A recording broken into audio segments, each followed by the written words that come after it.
When you drum, your hands move up and down, and this is called hand motions. And when you play rhythms, your hand motions follow the rhythms that you play. And the rule is, the faster the rhythm, the faster the hand motions. But when we play rolls, the rhythm gets faster, but our hand motions stay the same. This is because rolls allow you to play 2 notes in the space of 1 hand motion. Now this is all pretty straightforward, but sometimes your hand motions will slow down, but the rhythm will speed up. For example, if we go from 16th notes to triplets, the hand motions slow down and so does the rhythm. But if we play 16th notes into a triplet roll, the hand motions will slow down, but the rhythm will speed up. So here's an example of this. I'm going to play 16th notes into 8th note triplets and then 16th notes into 16th note triplets, but because of the sticking, my hand motions are still at the 8th note triplet speed.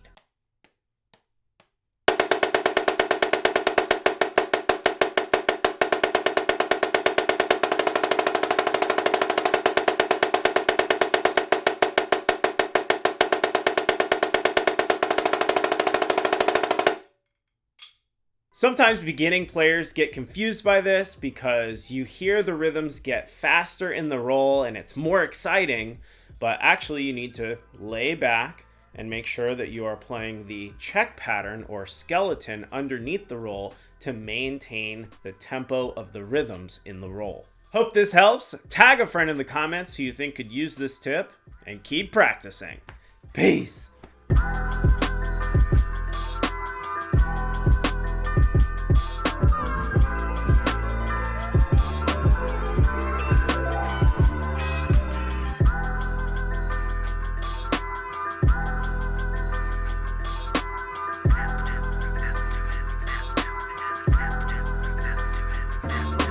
So look into the camera, look into my eyes, and you will see the secrets of rhythm.